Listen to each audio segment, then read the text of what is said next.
do Departamento de Meio Ambiente e Licenciamento. Sejam todos muito bem-vindos hoje ao terceiro dia da Semana do Meio Ambiente da URGS 2021. Este é um evento muito importante no sentido de dar continuidade aos esforços históricos da URGS em promover e implementar a cultura de sustentabilidade, a conscientização sobre a preservação e a gestão ambiental na comunidade universitária. Ele foi organizado entre os dias 7 e 11 de junho de 2021, em homenagem ao Dia Mundial do Meio Ambiente, que ocorre anualmente no dia 5 de junho. Nós do Demalic ficamos muito gratos com a participação de todos vocês. Lembramos que a gravação das palestras e demais documentos serão disponibilizados ao longo da semana na página do evento da EDURGS, e que para contabilizar a frequência será necessária a participação em no mínimo 75% dos encontros. Caso tenham dificuldade de ver as imagens, indicamos que saiam e entrem novamente no evento, pois pode ser decorrente de oscilações na conexão. Além disso, as perguntas podem ser feitas a qualquer momento, no bate-papo ou através do microfone durante ou ao final da palestra. Hoje, receberemos o farmacêutico Edson de Mello, com a palestra Breve Histórico da Gestão de Produtos Químicos na URGS, uma visão do Instituto de Química.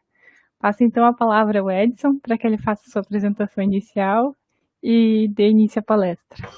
Bom, em primeiro lugar, queria agradecer a Gisele pelo convite.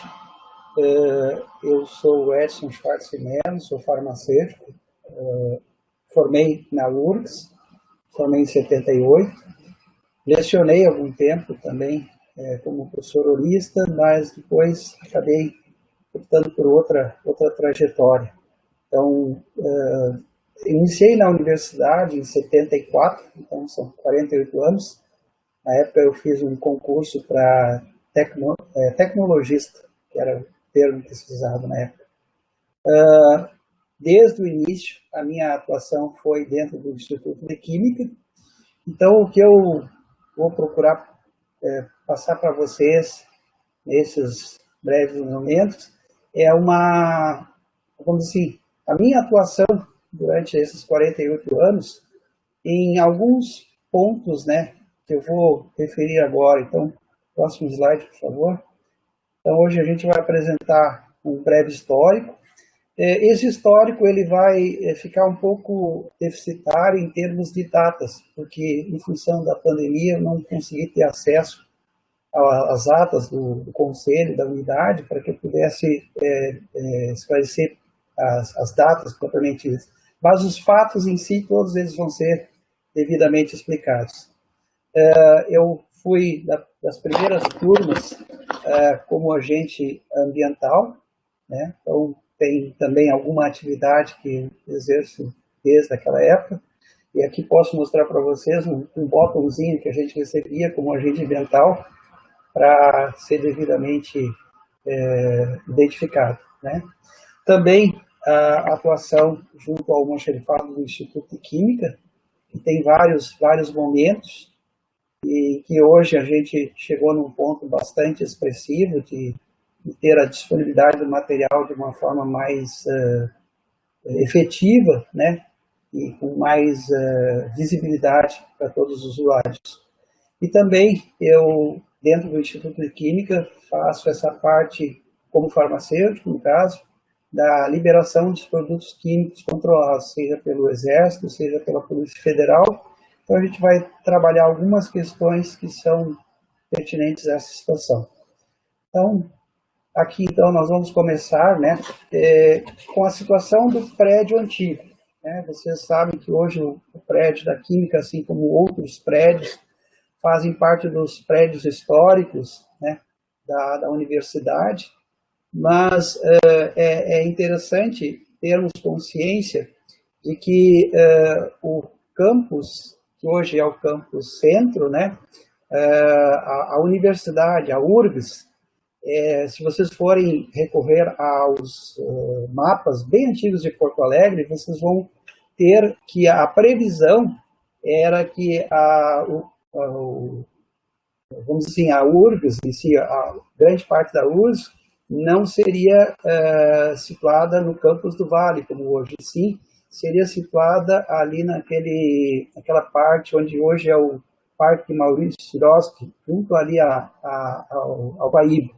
Então, essa ideia inicial ela foi abortada, né, em função das questões da Revolução de 64. Então, a partir de então, o que aconteceu? Né?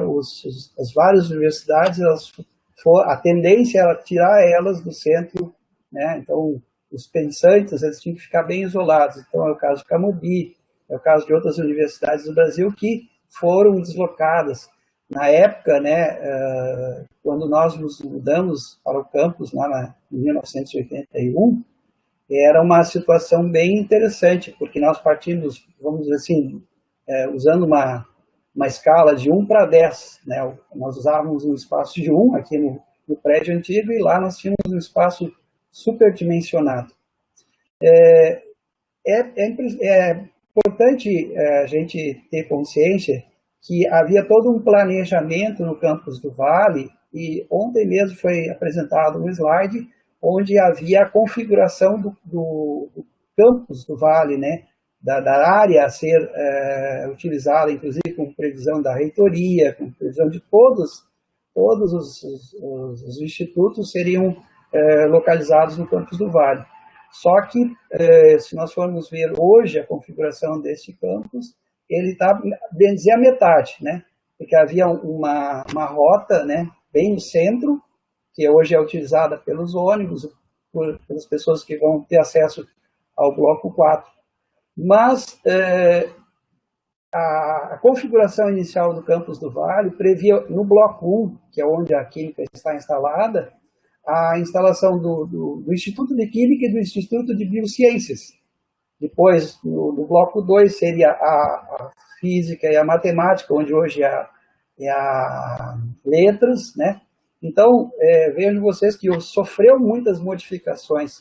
Quando a menina da Unicamp colocou, né, essa situação da ocupação, não digo irregular, mas dentro daquilo que era previsto, do que foi realmente realizado, há uma diferença muito grande. Então, por exemplo, hoje, no bloco 1, que seria a Química e a Biociências, nós temos a Física, nós temos a Matemática e nós temos a Geologia, né? Então, a configuração foi totalmente modificada. Existia aquela ideia dos blocos, vamos dizer assim, os prédios, eles eram em sequência, né? E ao lado dos prédios nós tínhamos um setor de apoio. Então, seriam basicamente as áreas administrativas, e abaixo de cada um desses pavilhões um seria o almoxarifado, outro seria a biblioteca e outros seriam oficinas, né? Só que o que aconteceu? Quando da mudança para o campus, nós chegamos no campus e, a princípio, era para ter um espaço para o almoxarifado e não foi contemplado na época. E se usou 3 salas em cima da biblioteca, né? Em cima da biblioteca se colocou o almoxarifado provisoriamente, mas você sabe que aquelas coisas do provisório eles vão se perpetuando. E aí a gente começou, né? Nós tínhamos uma sala, 2, 3 salas bem amplas e tal, estabelecemos, né, uma para o depósito de produtos químicos, outra para o material de vidraria e outra para o material de expediente, limpeza. Tínhamos uma colega que trabalhava lá conosco e por muito tempo assim funcionou. Só que o Instituto de Química, né, o almoxarifado principalmente, ele tem características de perigo, de vazamento, de um frasco, coisa que valha, né? E aí o que aconteceu? Basicamente, nós tivemos que ter uma mudança, né? Inclusive, essa mudança eu não acompanhei, todo o almoxarifado foi alocado num anexo, uma área bem restrita, mas com várias salas, tá? Bom, mas a situação que eu gostaria de enfatizar agora é que com a mudança para o campus, até então, e isso acontecia no prédio antigo também, havia uma ideia, não se tinha essa noção dessa importância do meio ambiente e vamos dizer assim, haviam hábitos, né? Hábitos que foram sendo perpetuados. E um deles era usar a pia para colocar tudo, inclusive o pessoal dizia, bota bastante água, dilui e vai embora, né? E quando nós chegamos no campus do Vale, isso também começou a acontecer, era uma tradição, né? Só que na época o pessoal do IPH já havia construído um sistema de tratamento de esgoto, né, que aí então seria o esgoto cloacal e não o esgoto químico, e esse hábito, né, que havia, que era de jogar na pia, criou um problema para o pessoal lá do IPH e veio uma orientação de que não se jogasse nada na pia. Isso criou, né, num período aí de 82 a 94, que é a armazenagem desses materiais, né? Então, o que foi feito na época? Na época, se localizou uma sala, já que o espaço era bastante amplo, né?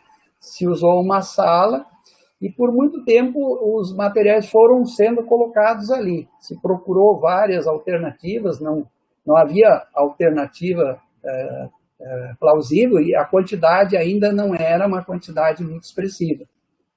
Só que essa sala, né, ao redor dela funcionavam os laboratórios e se criou uma situação de iminente perigo, né? Ou seja, você tinha uma sala no meio dos laboratórios onde você começou a ter uma quantidade muito expressiva de rejeitos químicos, né? Alguns colocados em bombonas, outros em frascos isolados, né? Mas dentro desta perspectiva que foi a não colocação na pia, se fez vamos dizer assim, foi tudo muito empírico, né? Uma separação entre halogenados, não halogenados, que seriam solventes, os materiais aquosos, principalmente contaminados com resíduos orgânicos, né? Inorgânicos, perdão, e alguns produtos sólidos que precisariam ser descartados. Passado um tempo, né, esse material, ele foi, vamos dizer assim, o bloco 4, que hoje abriga a informática, biociências, ele ainda estava só na forma de esqueletos. Tá? Então, se julgou, né, necessário, inclusive o pessoal criou assim, uma área delimitada por tela, né, onde a gente passou a recolher, né, os rejeitos, ou transferir esses rejeitos para um dos prédios do bloco 4. Essa situação, ela gerou alguns conflitos dentro do Instituto de Química, e na época nós tínhamos um professor romeno, né, que ele entrou em choque lá, político com a direção, enfim, e ele usou, né, inclusive, essa questão ali dessa localização dos rejeitos da química, lá no bloco 4, dizendo que nós teríamos resíduos radioativos e que nós estávamos contaminando a vila ali próxima. Isso gerou, inclusive, ações junto ao Ministério Público na época, e, enfim, nem me lembro se ainda o Ministério Público já agia, mas eu sei que o Luiz Fernando Magalhães Reis, que na época era o presidente da CIPA e da COSAT, depois COSAT, né, ele foi chamado, né, e a colocação que ele fez para quem ainda tomou o depoimento dele foi, olha, gente, a gente está pelo menos tentando não jogar na pia ou em algum efluente que possa trazer problema. Então, isso gerou matéria de jornal na época, enfim, e isso criou aí sim, nós criamos uma quantidade X que já poderia ser encaminhada para uma destinação final correta. Então, se optou, na época, por se fazer uma licitação. A empresa foi a Bayer, lá em Belford Roxo. Então, eu sei que foi um trabalho bastante, acho que foi trabalho de quase um ano, enfim, preparando o material para o transporte e preparando também a documentação. Então, isso foi algo assim, que demandou trabalho, muito trabalho, demandou também as questões jurídicas, porque esse caminhão passaria por Santa Catarina, Paraná, São Paulo e Rio. Né? Enquanto ele estivesse rodando, ele seria, vamos dizer assim, a responsabilidade era nossa, né? Mas graças a Deus o material chegou no Rio e depois nós tivemos a Bayer nos encaminhou, né, um certificado de que o material foi devidamente incinerado e em condições adequadas. Então, essa foi uma experiência bastante séria, né? Inclusive, eu me lembro que nós comprávamos caixas de papelão, vermiculita, aquele material que estava embalado em frascos de 1 litro foi todo colocado em caixas adequadas, as bombonas foram compradas, bombonas novas, aquilo que se tinha confiança que era o que tinha, né? Porque também esse é um problema que depois a gente conseguiu mudar essa cultura, que era simplesmente o pessoal colocar num frasco e às vezes não identificar corretamente. Então, isso gerava um risco muito grande, tanto para a manipulação quanto para o transporte. Mas esse primeiro momento foi bem sucedido, valeu bastante, foram bastante experiências, né? Na época, assim, próximo slide, por favor, nós tivemos uma situação que foi bastante séria, né? E que nos trouxe bastante ensinamento, ou seja, foi algo que realmente fez com que a gente pudesse crescer em todos os sentidos. O Instituto de Química, num determinado momento, nós tivemos parte do nosso corpo funcional vinculado à CLT. Por força da CLT, havia a necessidade de constituir uma CIPA. Então, nós tivemos muito apoio da parte do pessoal da Fundação Gaúcho Trabalho, enfim, e montamos, né, a primeira CIPA, acredito que da URGS, e por muito tempo a gente operou, né, dentro das orientações da CIPA, por força desse pessoal que a gente tinha como pessoal de CLT.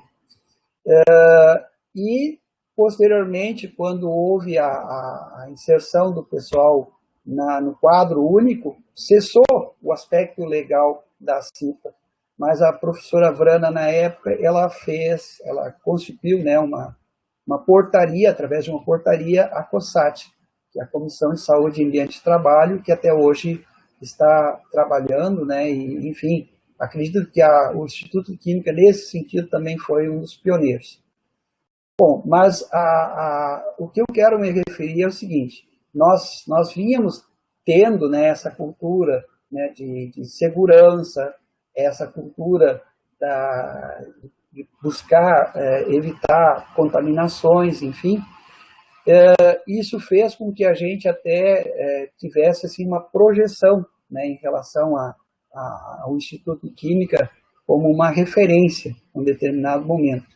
Mas em 2002, né, aconteceu uma questão que é um marco dentro do Instituto de Química, e foi um incêndio. Né? Nós tivemos um incêndio, talvez vocês que estejam conosco aqui hoje sabem que em muitas unidades, mesmo no campus, o pessoal tem o hábito de fazer os puxadinhos, né?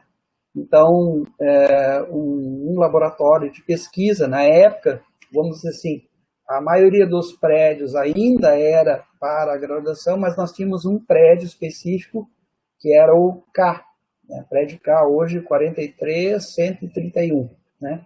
E lá era concentrada a pesquisa.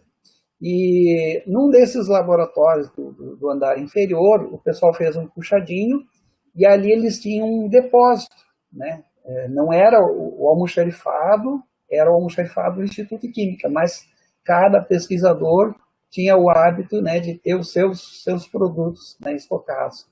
E esse depósito, né, pegou fogo uma madrugada. Até eu me lembro que eu fui chamado em casa pela diretora na época, a professora Annelise Gerbasi, e ela, quando ligou para mim, ela disse, olha, está pegando fogo no depósito. Ela não falou que seriam desses pequenos depósitos. Claro, eu imaginei o almoxarifado do Instituto de Química. Aí, chegando lá, a gente viu que não era, né? Não tinha toda essa magnitude, porque se realmente pegasse fogo no almoxarifado do Instituto de Química, nós teríamos um problema muito sério mesmo.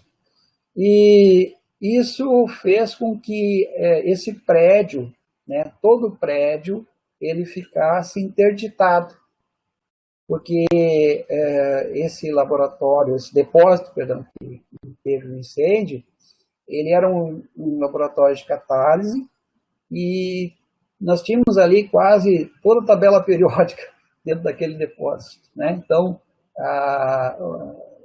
foi perda total do depósito, mas isso gerou uma contaminação de todo o prédio.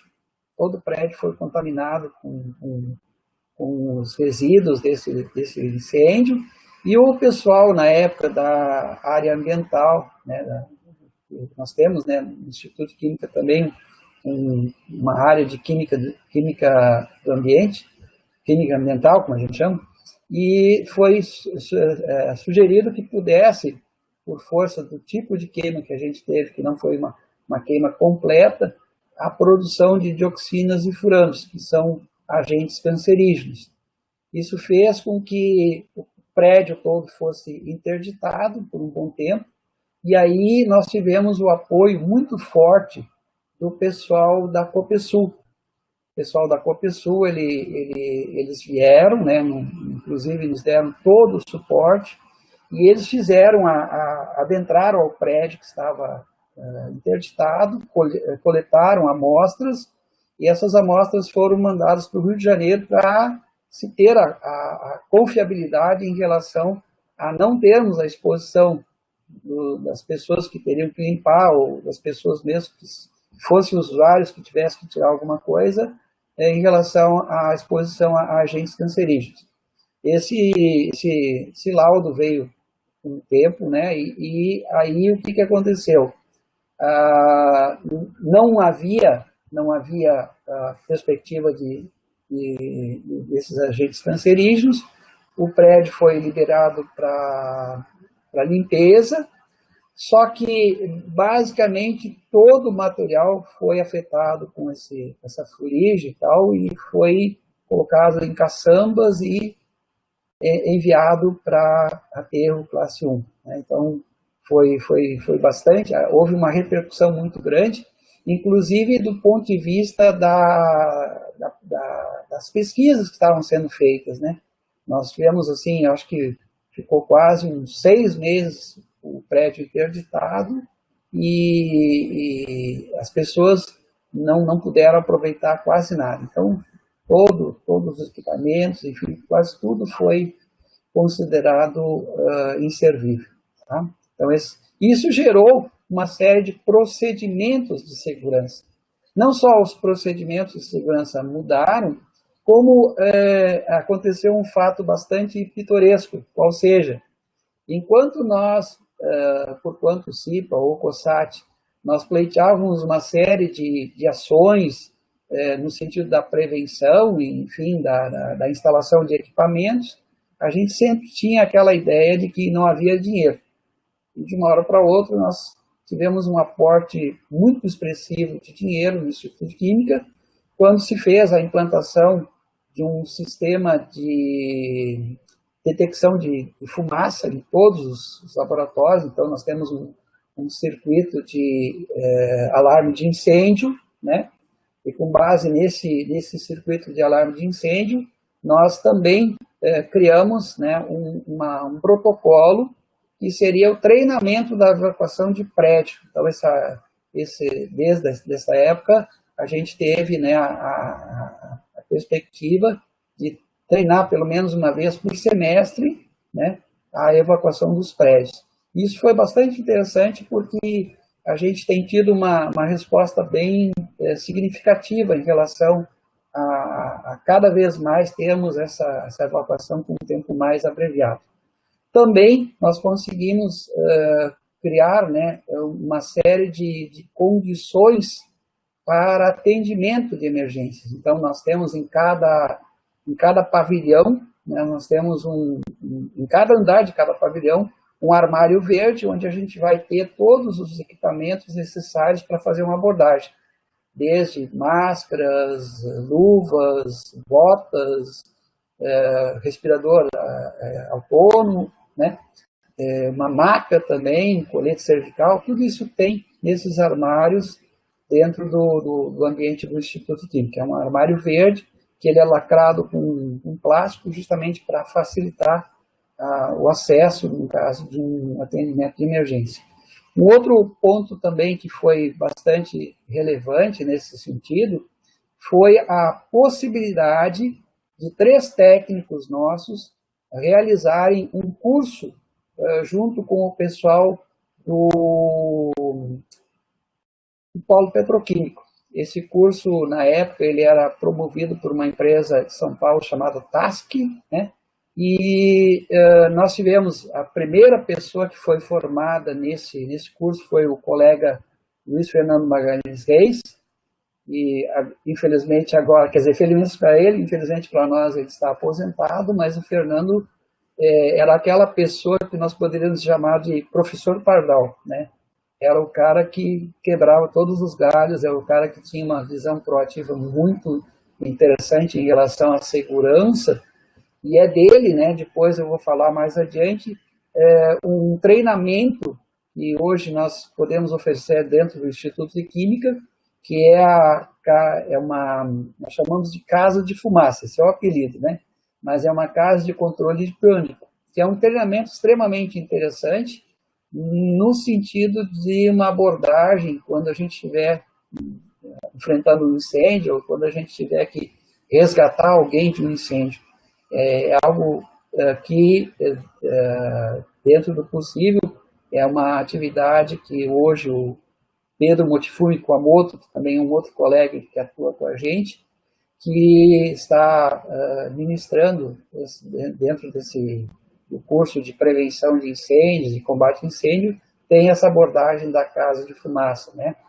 E, então, tudo isso foi assim, algo bastante interessante para todos nós e que até hoje está sendo consolidado, né? Porque exige uma constante atualização. Bom, o fato de nós termos, já falei, né, para vocês, daquela questão de que a gente teve que montar um almoxarifado às pressas, né, porque não tinha um espaço adequado em cima de uma biblioteca, esse almoxarifado ele saiu de condições ótimas para condições não muito boas, num anexo pequeno, e isso gerou uma demanda para a universidade que foi bastante séria, ou seja, as pessoas ficaram sabendo que ali nós tínhamos, né, entre aspas, né, uma verdadeira bomba, que eram produtos químicos, enfim, uma quantidade bastante significativa num espaço muito inadequado, né? Coisa que não é comum na URGS, infelizmente, né? Graças a Deus, agora as coisas estão dentro de uma outra concepção, mas na época era o que se tinha, né? E isso gerou uma demanda que foi a solicitação de periculosidade por todos os funcionários e professores do campus do Vale. Então, vocês imaginem, né? Grande parte do meu tempo era atender perito para mostrar lá o almoxarifado nas condições que estavam, porque as pessoas estavam pleiteando a chamada periculosidade. Isso fez com que, na época do professor Dick como reitor, né, houvesse a construção desse primeiro pavilhão do depósito de solventes e produtos controlados pelo Exército. Então, se construiu um pavilhão. Diga-se de passagem, isso era um projeto antigo de um professor do Departamento de Física e Química, que era o professor Todesco, tá? Então, o professor Todesco ele foi o responsável pelos primeiros cursos de segurança do trabalho na URGS, né? E, inclusive, eu fiz alguns cursos com ele também, e a gente aprendeu bastante, né, na época, eram os conhecimentos da época. Mas aí, para que fosse sustada essa questão, essa necessidade, né, de pagar essa periculosidade para todo o pessoal do campus, foi criado então foi construído, né, teoricamente seriam 3 pavilhões, mas foi construído somente um, que era para abrigar principalmente os solventes inflamáveis, o material mais perigoso. Inclusive esses produtos controlados pelo exército, eles ficaram dentro de um bunker. Se fez um bunker de pedra assim, e lá ficavam esses. Nós não temos propriamente explosivos no Instituto Químico, mas nós temos muitos materiais que são para explosivos. Então, ácido perclórico, ácido pícrico, enfim, são vários, os nitratos, os percloratos, estão todos nesse ambiente isolado. Tá? Então, assim, ó, essa construção desse primeiro pavilhão fez com que nós tivéssemos, basicamente, a pesquisa e a graduação juntos. Nós não tínhamos uma definição clara, né? Só que o que acontece? Com o desenrolar do tempo, né, a pesquisa começou a ter vulto no Instituto de Química, ter um peso maior, o número de pesquisadores foi acrescido, né, significativamente na época, e houve necessidade da construção de um segundo pavilhão, né, e mais, né, nesse momento a gente, em função dessa experiência que a gente teve em mandar os solventes, o material para incineração na Bayer, um grupo de técnicos, no caso o Fernando Magalhães Reis, o Pedro Kuamoto e eu, nós resolvemos fazer alguma coisa com o intuito de evitar que se tivesse esse gasto tão grande e a gente pudesse resolver a situação do Instituto de Química. Diga-se de passagem que, originalmente, esse projeto ele visava a realidade do Instituto de Química, né? Mas isso, na realidade, o que aconteceu? Nós conseguimos fazer alguns trabalhos, né? Não se avançou muito, infelizmente, mas depois eu vou explicar com mais detalhes para vocês. No próximo item, eu estou trazendo para vocês aqui a questão da CIPA e da COSAT. Então, a CIPA ela foi extremamente importante para nós, porque fez com que a gente adotasse procedimentos de segurança, evitando não só os acidentes, como também os danos que pudessem ser danos ambientais. Com a COSAT a gente deu continuidade. A COSAT do Instituto de Química ela tem todo um histórico, inclusive foram geradas alguns documentos de exigência por parte da COSAT, em termos de procedimentos dentro do Instituto de Química, e isso também serviu de, vamos dizer assim, modelo, né? A COSAT da farmácia, nós temos o Alexandre ali como uma das pessoas chaves, né? Tem se socorrido bastante lá do Instituto de Química, no sentido de buscar informações sobre todo esse histórico que a gente fez. Dentro da COSAT, né, nós temos a FAIS, que é a Ficha de Informações de Acidentes e Incidentes. Então, essa é uma ferramenta bastante importante, na medida em que nós podemos, né, ter cadastrados todos os acidentes e incidentes. Nós já tivemos vários acidentes, mas principalmente incidentes.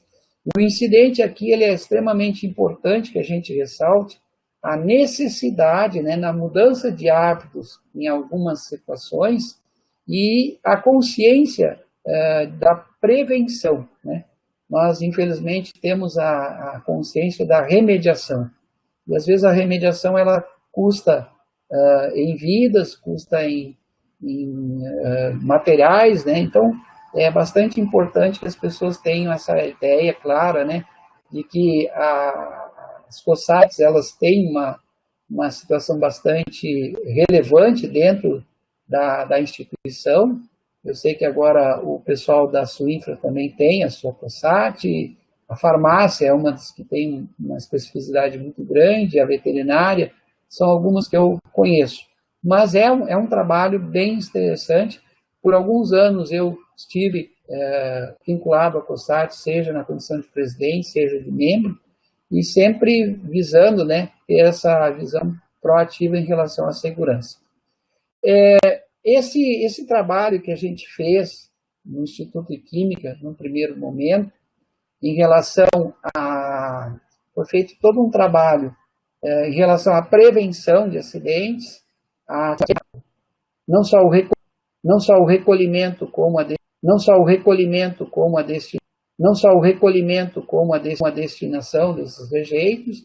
A questão também foi, a nível de graduação, foi constituído um grupo para minimizar as quantidades a serem utilizadas nas aulas de graduação e também a substituição de solventes ou de materiais extremamente perigosos, né, por materiais menos perigosos. Tá? Então, isso foi um trabalho bastante expressivo na época, e em 2000, acho que foi em 2000, nós tivemos o primeiro Encontro Nacional de Segurança Química, que foi realizado na Unicamp.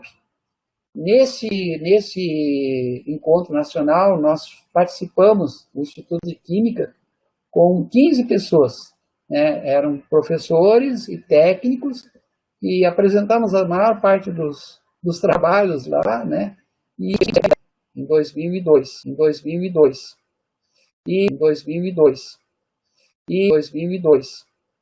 e nós estávamos preparando o segundo INSEC, e justamente aquilo que eu falei para vocês há pouco, que foi o incêndio, aconteceu umas 2 semanas antes. Então, nós estávamos tendo o segundo INSEC aqui na reitoria, foi na reitoria, né? E nós estávamos com o nosso pavilhão de pesquisa devidamente, vamos dizer assim, bloqueado, né? Por força daquilo que eu já falei, que era a suspeita, né, da possibilidade de termos, através do incêndio, produzido materiais cancerígenos. Tá? Aí nós tivemos só mais um INSEC, né, que aconteceu em Niterói, também nós participamos lá nesse de Niterói, e uma coisa que nos chamou a atenção nesse de Niterói foi um procedimento que a gente tentou adotar aqui no Instituto de Química, mas que nós não tivemos êxito. Uma engenheira do CEMPS, lá da Petrobras, fez uma apresentação, e o CEMPS também estava tendo alguns problemas com essa área de segurança dentro dos laboratórios, e eles resolveram fazer uma dinâmica que era assim: alguém que não fosse do laboratório visitava, né, de uma forma mais ou menos periódica, aquele laboratório e verificava, né, com os olhos de uma pessoa que não é do meio, as situações que poderiam gerar incidentes ou acidentes. Por quê? Né? Infelizmente, nós, como seres humanos, temos uma questão que é uma propriedade de nos acostumarmos, inclusive, com o perigo, né? De nos acostumarmos com as coisas. E isso aí gera um potencial muito sério. Né? Isso aí é extremamente danoso para a pessoa. Então, é muito importante que a gente tenha, né, a visão de alguém que chegue e pergunte para a gente: olha, é certo o que está fazendo? Está correto dessa forma? Ou que a gente também tenha uma visão proativa em relação à questão de segurança. Por gentileza, o próximo slide. Então, aqui eu estou colocando alguns experimentos que, na época, o Luiz Fernando Magalhães Reis propôs e que foram, por um período, executados. Né? Infelizmente, nós não não tivemos muito abrigo para a continuidade desse trabalho. Então, com relação aos rejeitos inorgânicos, que são aquosos, né, a ideia era criar cápsulas em cimento. Então, nós fazíamos um molde padrão, e a ideia era que a gente pudesse aproveitar esses moldes depois em outras áreas, principalmente alguma coisa de pavimentação, mas nós não tivemos êxito nesse trabalho. Um outro foi o experimento para queimar solventes. Fernando, como disse para vocês anteriormente, era o nosso professor Pardal. Então ele resolveu fazer uma torre, né, uma torre com água corrente, para abater os solventes, enfim, ou coisa que escapasse, e ele, usando uma pistolinha dessas de pintura e um cano recheado de elementos de metal, né, ele queimava, né, os solventes, e na época o resultado foi bastante expressivo. Tá? E uma outra questão era a recuperação de solventes, que hoje o próprio centro de gestão dá continuidade, né, com equipamentos mais adequados, que é a possibilidade, né, havendo na origem o chamado recolhimento seletivo dos rejeitos, você pode recuperar muita coisa, principalmente solventes oriundos de práticas onde há extrações, porque aí você não tem, basicamente você tem o solvente como um veículo para a extração de alguns itens, né? E isso não vai gerar muita contaminação e, consequência disso você pode reusar aqueles solventes. Aqui temos, então, o Centro de Gestão de Tratamento de Resíduos, que, veja bem, esses experimentos que eu citei há pouco, eles foram, né, o desencadeador de todo esse processo que resultou na criação, né, do Centro de Gestão de Tratamento de Resíduos, o CGTRQ. Então, nós temos aí, em 2020, a criação como um órgão auxiliar, vinculado ao Instituto de Química, e, na época, a direção era do professor Dmitry Sanos, que hoje está aposentado. Em 2001, né, há uma alteração na redação do artigo 96 do RGU, incluindo, né, o Centro de Gestão, né, de Tratamento de Resíduos Químicos, vinculados ao Instituto de Química, né, então, através dessa decisão. E em 2002, houve o funcionamento, né, do centro de gestão, aí não mais como um setor específico do Instituto de Química, mas sim, né, no sentido do atendimento de toda a comunidade da Universidade Federal que trabalha com produtos químicos. Do lado aí vocês têm a foto, né, da caminhonete que a gente usa, é uma van devidamente preparada com os equipamentos necessários e com um motorista habilitado para cargas perigosas. Tá? Então, ele que faz o recolhimento dos rejeitos em todas as unidades da URGS, inclusive campus litoral, da estação agronômica, enfim, e isso se faz mediante um agendamento. Tá? Bom, no próximo slide, vocês vão ter aqui, né, a localização, né, do centro de gestão.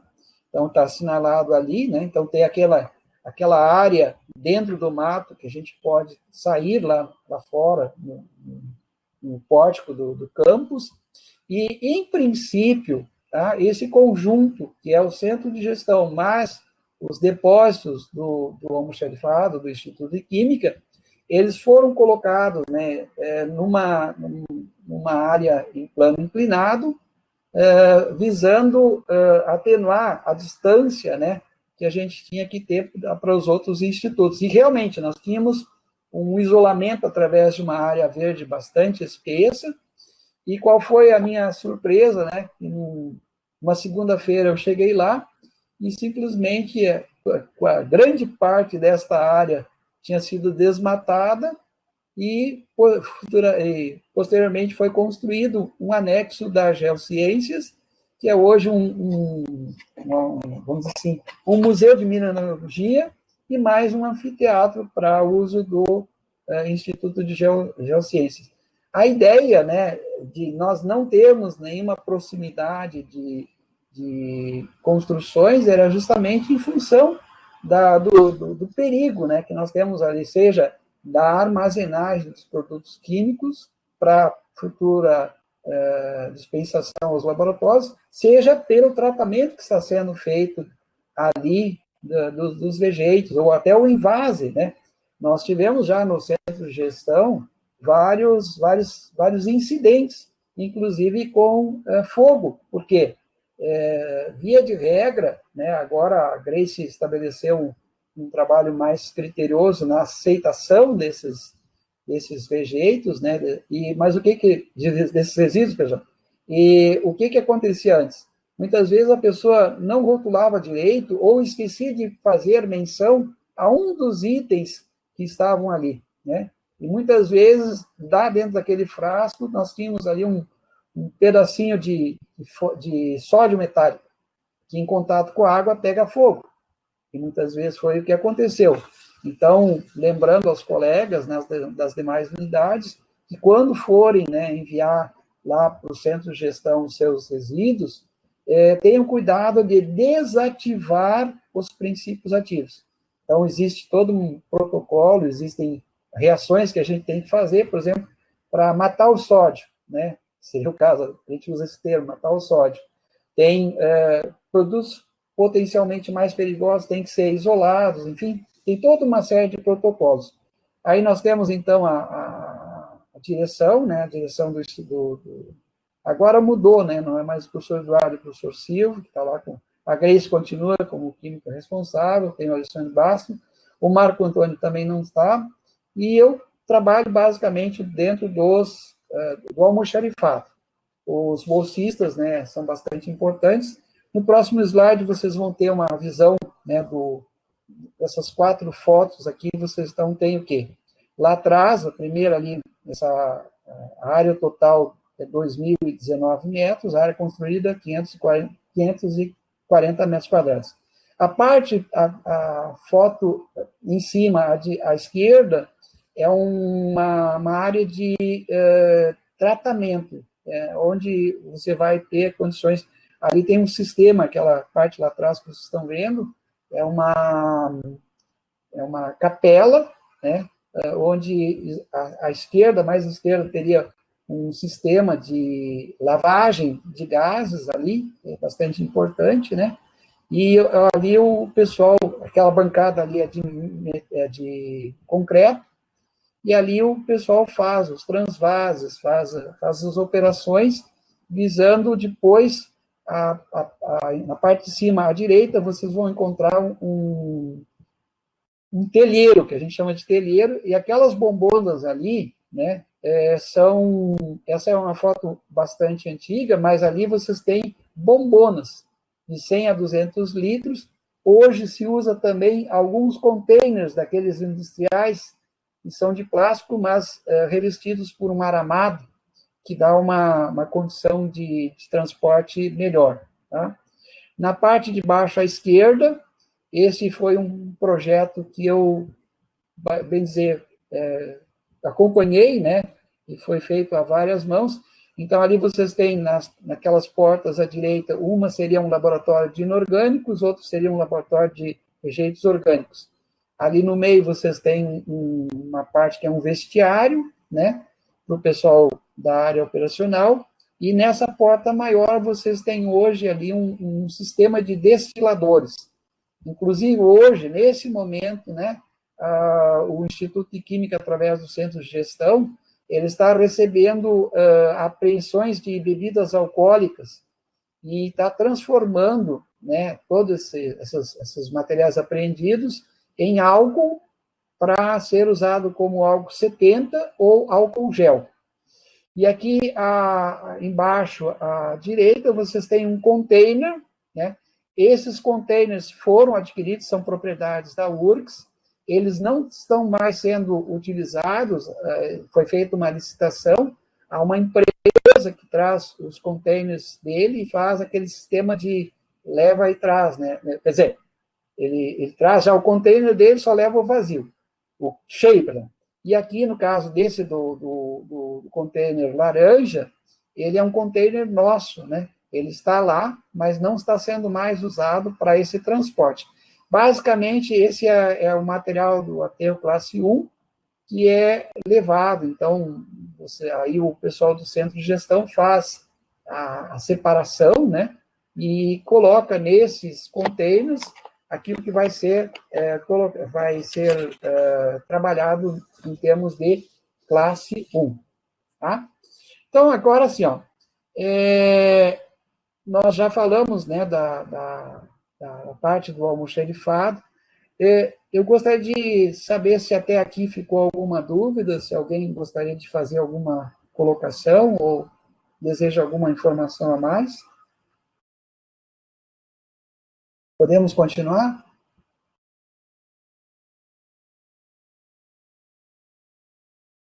Bom, aqui então nós temos, no caso, o almoxarifado. Esta foto é uma foto onde nós temos uma visão geral do que hoje é essa estrutura que forma o centro de gestão, mais o almoxarifado. Então, vocês estão vendo ali ao fundo, né, dois prédios mais altos, que hoje formam o almoxarifado, o depósito de solventes, ou de produtos que requerem um cuidado mais especial. Então, vejam vocês que aqui nós temos um pé direito muito alto, nós temos duas fileiras de troca de ar, a mais em cima, ela é, basicamente, nós temos um teto interno, né, que ele é... Nós temos 3 celas em cada um desses pavilhões, e eles são, vamos dizer, isolados, e em todos eles vocês vão ter três pontos, né? A parte de cima, a parte intermediária e a parte inferior. Então, se você entra numa dessas células internas, você vai ver que, embora nós não tenhamos lá ar-condicionado ou algum tipo de exaustão específica, a temperatura, mesmo sendo bastante intenso o calor, lá dentro dessas células, o calor, a temperatura é mais ou menos de uma adega, quase, né? Então, isso faz com que nós tenhamos, né, uma preservação dos produtos químicos, principalmente solventes. E uma coisa que eu gostaria de colocar aqui para vocês é justa a questão da forma como nós encontramos, quando nós entramos no Instituto de Química, lá em 74, os produtos químicos, eles eram tratados da seguinte ordem: a ordenação era, chegou o material, ele recebia um número sequenciado, então não havia uma especificação em relação às famílias químicas. E quem trabalha com a área de química sabe que nós temos famílias de produtos químicos e muitas vezes esses produtos eles são incompatíveis. Inclusive, na literatura, vocês vão encontrar as tabelas de incompatibilidade. E essa incompatibilidade, ela chega ao ponto, né, como se fossem famílias mafiosas, não se toleram, né? Então, seja o transporte, seja a armazenagem, seja o consumo, tem que ser bem controlado em relação a esta questão de você usar produtos incompatíveis, né? Então, nós passamos a fazer essa nova codificação, inclusive, por exemplo, só para vocês terem uma ideia, nós usamos um sistema onde tudo que é 0,1 é ácido, né? Depois nós temos uma especificação do produto em si, né? Então, vamos dizer, 0,1.001 é ácido acético, e depois nós acrescentamos uma letra que é para determinar qual é a especificidade de qualidade daquele produto. Então, por exemplo, o A é um produto PA, ele tem que ter no seu rótulo ali a especificação do conteúdo e das quantidades de contaminantes que porventura tenha. Nós temos o B, que é o comercial, o C é um produto mais puro, o D é um produto que é para síntese, ou seja, é um intermediário de reações, o E é um mais específico, então tem o HPLC, tem o grau espectroscópico, tem o para ressonância nuclear magnética, enfim, aí tem toda uma especificidade do produto. Nesse sentido, eu chamaria Edson, a posso atenção... interromper um pouquinho? Fazer uma Sim, pergunta? Essas sim. codificações que o Instituto de Química desenvolveu, elas estão disponíveis para as outras unidades? E como é que elas podem consultar para implementar nas próprias unidades também? Porque em seguida os professores ou pesquisadores, na verdade, eles compram os produtos e muitas vezes armazenam dentro do próprio laboratório, né? Qual seria a orientação nesses casos? Como é que Assim, ficaria? ó, nesses prédios, por exemplo, assim, ó, o que nós temos ali? Ó? Nós temos 2 prédios, a priori seriam 3, tá? Mas nós só conseguimos construir dois, né? Então, bem lá de cima, ele é da graduação, basicamente produtos da graduação, e nós temos uma daquelas células específica só para corrosivos, tá? Depois, nesse pavilhão aqui da frente, nós temos o que seria só para pesquisa. E aí é um outro momento, eu vou explicar um pouquinho com mais detalhes. Mas, basicamente, o que essa codificação, ela trabalha com famílias químicas, tá? Então, funções químicas.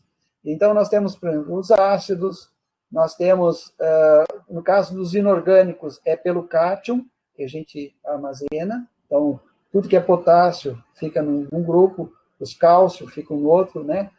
Nós temos depois a parte dos solventes, principalmente solventes orgânicos, então a gente agrupa por funções. Então, temos os álcoois, temos as cetonas, temos os aldeídos, né? Então, cada produto desse recebe um código específico, dentro sempre dessa sistemática.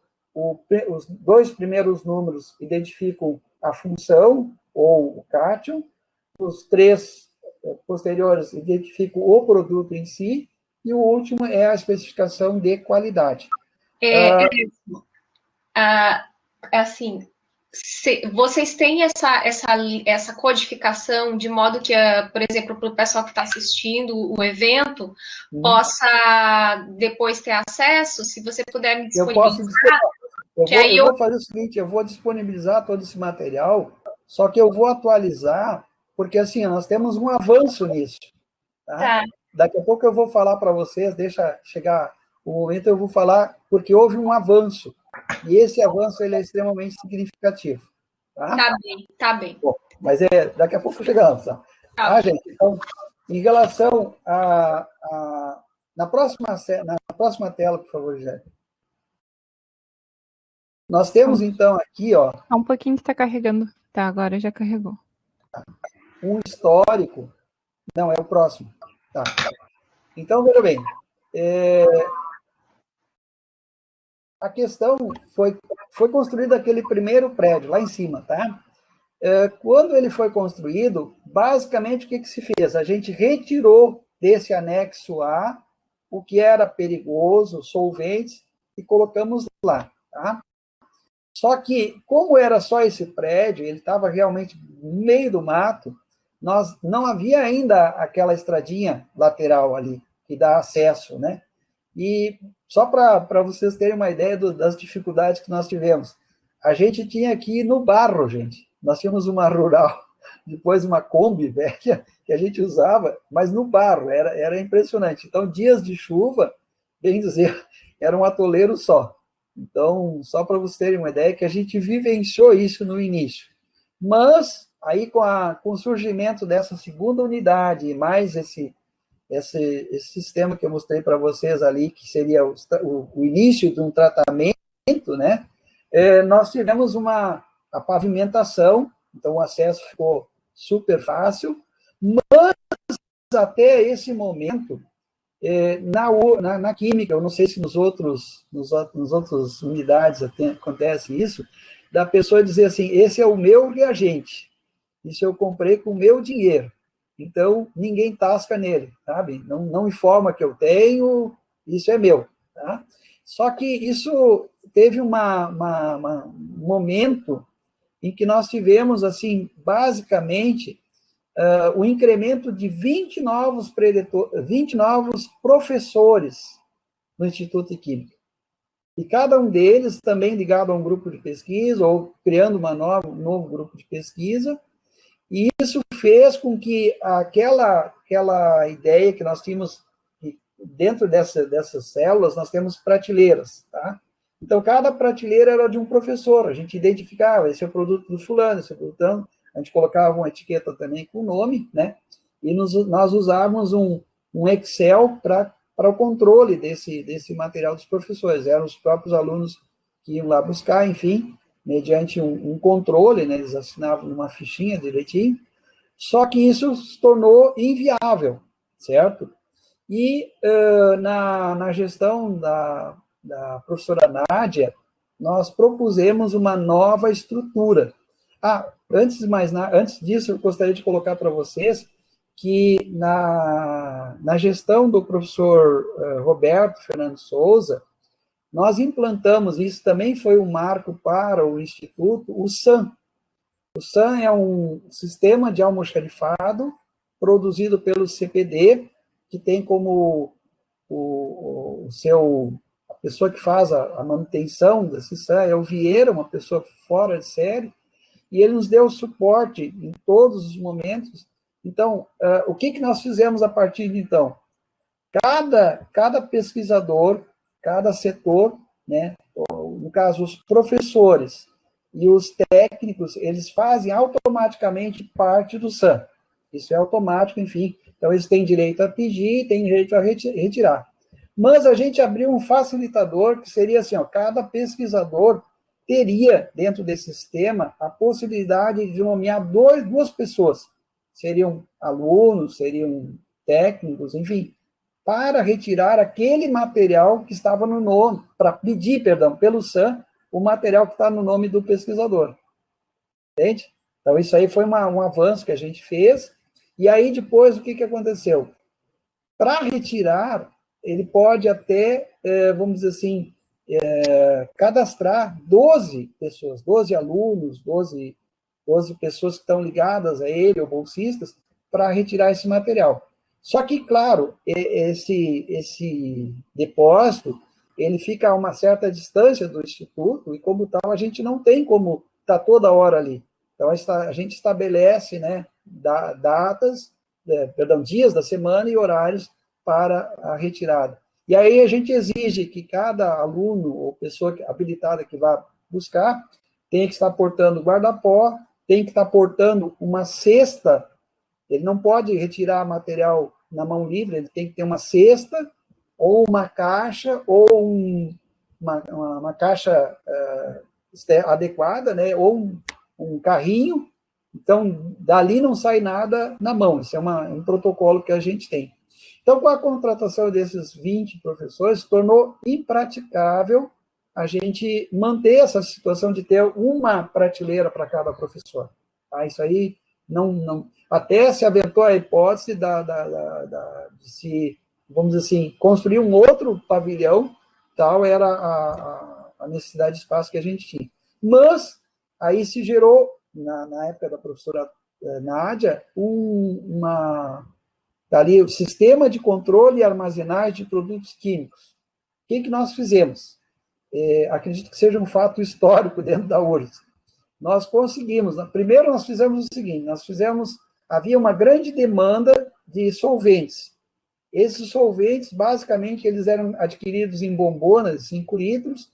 Isso, além do manuseio dessas bombonas e do espaço físico, também gerava, vamos dizer assim, problemas para nós. Então, nós conseguimos, com um projeto, adquirir tomba-tambores, e esses 5 produtos, que são o álcool etílico, a acetona, o diclorometano, acetato de etila e hexano, são comprados agora na forma industrial, principalmente para limpeza de material, enfim, em tambores metálicos de 200 litros. esses tambores, eles estão colocados fora daquelas células, né, na parte, também ao abrigo ali do pavilhão, mas fora das células, e nós agora também temos em cada tambor desses, quando em uso, é acoplado uma válvula de segurança, né, e um dispensador que a pessoa pode usar, uma só mão consegue dispensar o líquido em bombonas. Então, aí a gente criou justamente isso. É uma sistemática onde esse material é retirado dentro daqueles horários estabelecidos pelos alunos, habilitados pelos professores. Aí eles têm que trazer uma bombona de plástico limpa, em condições de uso e etiquetado. E aí ele faz o pedido no SAM, né, e é liberado essa quantidade. Então, com isso a gente conseguiu, né, gerar um plano piloto que deu origem a esse sistema de controle e armazenagem de produtos químicos. O que a gente fez? A gente fez contato com cada um dos pesquisadores, foi tipo um corpo a corpo, e a gente viu que cada um deles tinha, geramos relatórios, e um colega meu, que é o Carlos Leria Neto, ele é engenheiro químico, ele ficou encarregado de fazer uma avaliação, né? Ou seja, mesmo que aquele produto tenha sido comprado há bastante tempo, a gente fez como se fosse uma atualização de preço e gerou um crédito. Então, o que aconteceu? Os pesquisadores entregaram seus produtos, né? Na maioria das vezes, há uma compra em excesso até, né, desses itens, e isso gerou um outro trabalho que a gente fez e que está sendo terminado agora, que é a especificação dos materiais que nós temos lá no almoxarifado de produtos químicos, onde, além desse código, que é o código que a gente consegue especificar a marca e a quantidade de cada frasco. Então, vamos supor assim, a pessoa, vamos dizer, ela precisa de uma quantidade menor. Ela não precisa levar 1 litro, então ela vai ver se há possibilidade de solicitar um frasco de meio litro, 250 ml, né? Então, isso causou, né, só para vocês terem uma ideia, além disso, é claro, recebido doações também de produtos químicos, por força dessa questão da validade, né? Ou seja, essa validade do produto químico, claro, se for um produto que deteriora, um produto que cria polimerização ou coisa que valha, isso aí não se entra nesse mérito. Mas, na maioria das vezes, você é obrigado a usar, por exemplo, nós temos ali o centro de centro de tratamento de solventes, controle de gasolina aqui do Rio Grande do Sul, tá? O SECOM, Centro de Combustíveis, tá? Eles lá, por fazerem, vamos dizer assim, a análise da qualidade da gasolina do estado do Rio Grande do Sul, né? Eles são obrigados a criar condições de contraprova, eles têm que provar que estão usando produtos dentro da especificação de qualidade, né? Então, aí, nesses casos específicos, é crítica essa situação da data de validade. Mas, na maioria das vezes, seja para pesquisa ou seja para graduação, isso não é algo tão relevante. Então, com isso, a gente tem, né, hoje uma quantidade bem expressiva de materiais dentro do Instituto de Química, no almoxarifado, e isso rendeu mais de R$1 milhão quase, em termos de, vamos dizer assim, não gasto pela compra. Tanto é que faz alguns anos que determinados itens eu não compro mais, né? Tal é a quantidade que eu tenho ainda disponível para atender toda a graduação e toda a pesquisa do Instituto de Química, e, às vezes, outras unidades que também vêm se socorrer desse sistema que a gente tem lá. Tá? Então, esse foi um avanço bastante expressivo, né? E esse esse documento eu posso passar para vocês depois, eu vou passar para a Gisele direitinho como é que está sendo feito, tá? E aí os demais colegas poderão utilizar. Mas a ideia de acrescentar, né, a marca, e além disso, todos esses registros que estão sendo feitos nesse sistema de controle e armazenagem, nós criamos também uma questão, que é o uso do CAS, né? O CAS é aquele, vamos dizer assim, seria o registro de nascimento do produto químico, e embora existam outras formas desse registro, né, o CAS, que é da Sociedade Americana de Química, ele é o mais usado. Então, todo produto químico tem um CAS exclusivo, né? E isso determina a qualidade, vamos dizer assim, a caracterização correta do produto, tá? Bom, passando o próximo slide. Nós temos aqui, então, aquilo que eu falei para vocês, o Luiz Fernando Magalhães Reis, quando ele foi fazer o curso lá da TASC, lá no Polo Petroquímico, ele ficou encantado, né, com esse treinamento da chamada Casa de Fumaça. E depois de muito tempo, de muitas idas e vindas, né, nós conseguimos um espaço, né, que é esse prédio, que ele fica próximo ali dos prédios da Geociências, né, é um pouquinho afastado do Instituto de Química. Então, ali onde tem essa janela, nós temos um ambiente onde a gente faz os cursos, e a gente prepara o pessoal, e é onde a gente guarda todo o material. Então, ali você tem as máscaras autônomas, que vão ser usadas no próprio treinamento, e você tem, atrás dessa casa de fumaça, você tem uma área onde a gente faz também a parte de treinamento de combate a incêndio. Não é, na realidade, não seria combate a incêndio, combate a princípios de incêndio. Né? Incêndio é para bombeiro profissional, né? Ou bombeiro voluntário que tenha o devido treinamento. Inclusive, uma das pessoas que nos ajudou em muito nessa trajetória aqui foi um profissional bombeiro, tenente Pastel, na época, que fez vários treinamentos conosco aí no Instituto de Química, e ao qual nós agradecemos em muito o fato da gente hoje ter essa infraestrutura dentro do Instituto de Química. Cabe salientar, né, que agora, por força do PPCI, né, a maioria das unidades está se valendo ali do Instituto de Química, na pessoa do Pedro Motifumi Kwamoto. Ele inclusive, o Pedro, ele é farmacêutico, assim como eu, mas ele fez um curso técnico de segurança do trabalho, então ele está habilitado a assinar, né, os certificados das pessoas que vão. Então, essa casa, basicamente, eu não sei se vocês estão vendo, tem essa parte aqui onde tem as janelas, e depois tem uma parte que é fechada, e é de propósito isso, porque tem um momento ali que você entra e é totalmente escuro, você não sabe onde está a saída, e ali a gente coloca uma sirene, coloca ruídos, e faz uma série de obstáculos. Então, você usando a máscara autônoma, né, você tem que buscar sair do outro lado. Há momentos de pessoas que trancam e não conseguem nem sair.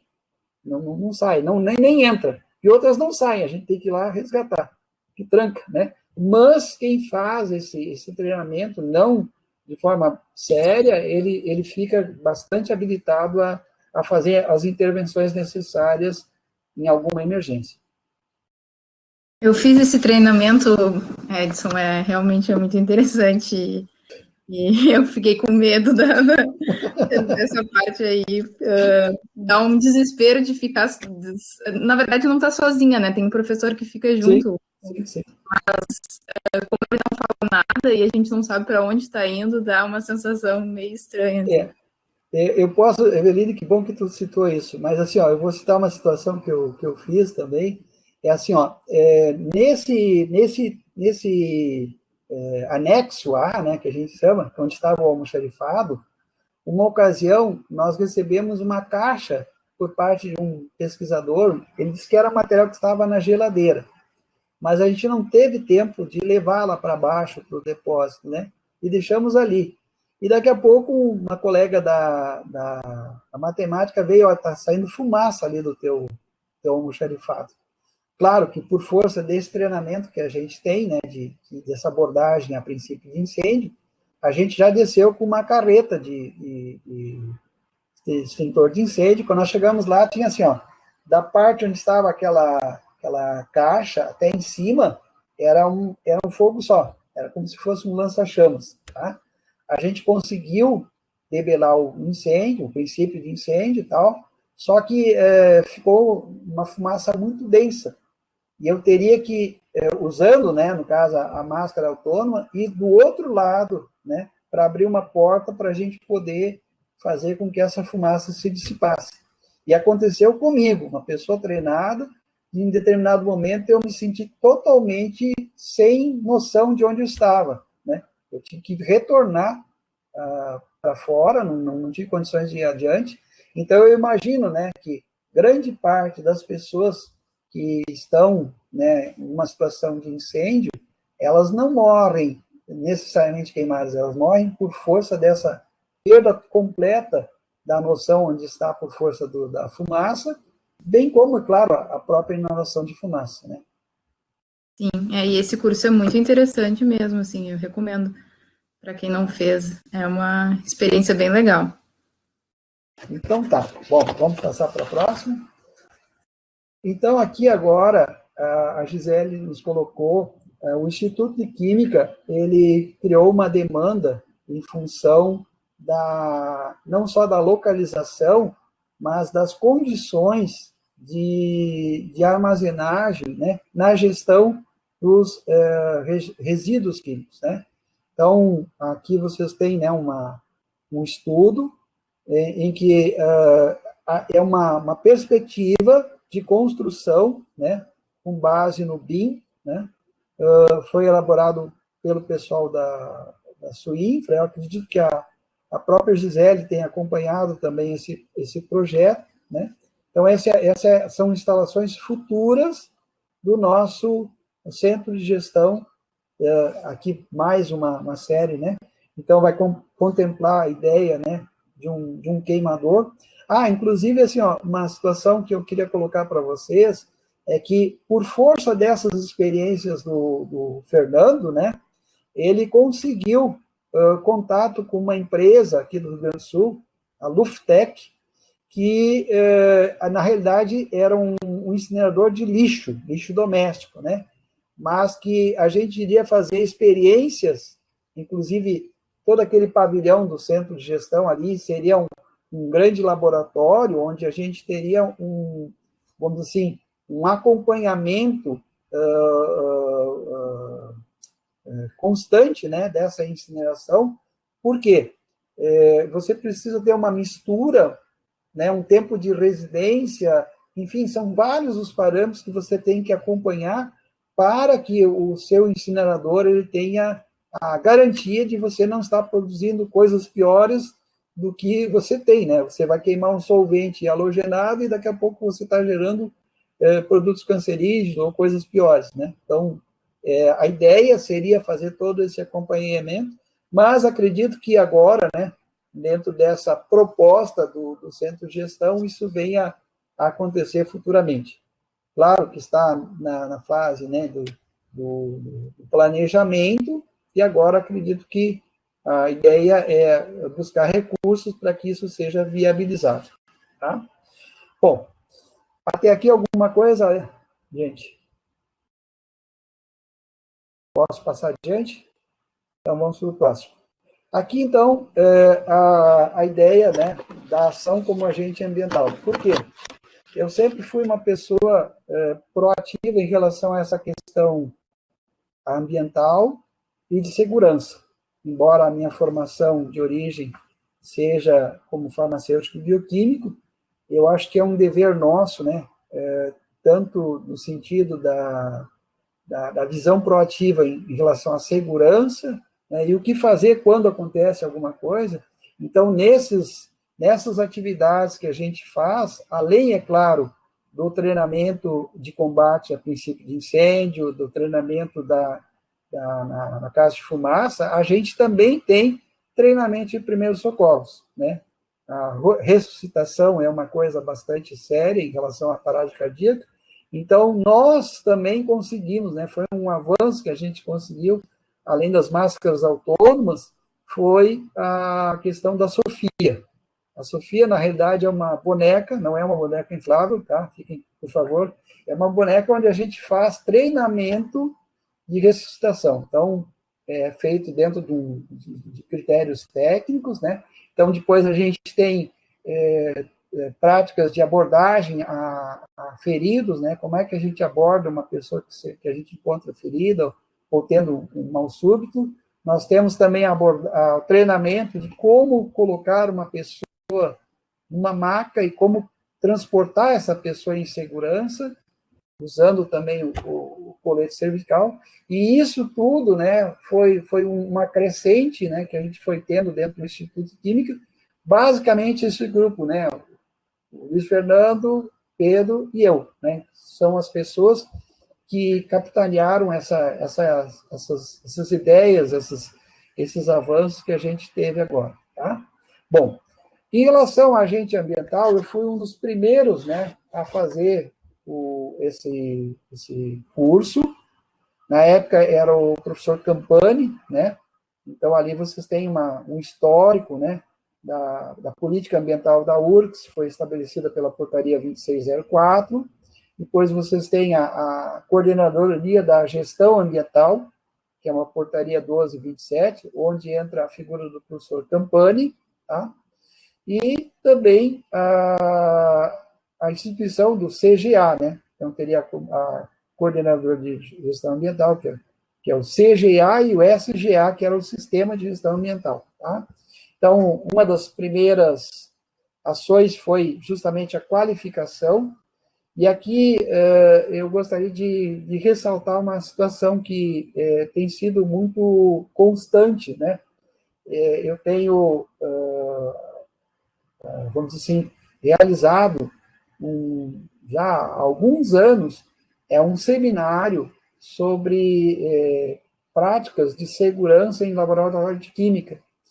E eu vejo que, tanto da parte dos alunos da graduação, quanto dos alunos que são colegas nossos, principalmente através ali da farmácia, né? O Alexandre sempre gera essa demanda para mim, no caso presencial, e a gente vê que muitos colegas fazem o curso, mas depois nem sequer aproveitam, ou não têm assim, aquele interesse no sentido de fazer uso desses conteúdos. E isso, para mim, me entristece bastante, porque estão perdendo uma grande oportunidade e também gerando, né, um custo, às vezes, até desnecessário. Então, eu mostrei há pouco para vocês, né, o bottom, né, que a gente usava como agente ambiental, e dentro desta ideia, né, como gestor ambiental, a gente fez algumas implementações. Próximo slide, por favor. Então, um deles aí está, aquela questão, na época, né, o professor Campani definiu 2 cores para a coleta seletiva, né, dos lixos. A lixeira azul seria o lixo reciclável, né, e a lixeira preta, o lixo orgânico, né. Então, a ideia seria usar sacos adequados a cada lixeira, e o pessoal da limpeza, né, constantemente trocar esses sacos e destinar de forma correta, né, ou para o lixo que vai ser passível de reciclagem, ou o lixo que vai servir para um encaminhamento, principalmente através do DMLU, numa condição de um aterro sanitário.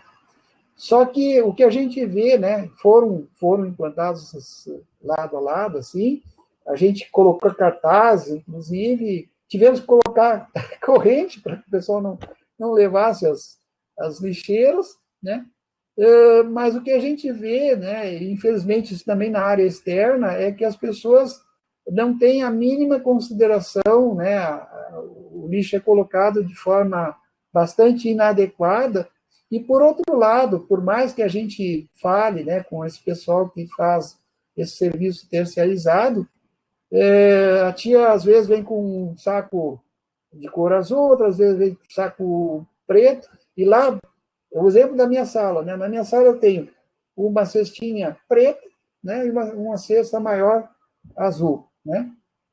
Mas a tia diz, não tem problema, bota tudo e leva tudo junto, né? Então, isso aí é alguma coisa que, como já foi falado ontem também, é uma questão de consciência que a gente precisa trabalhar em muito, né?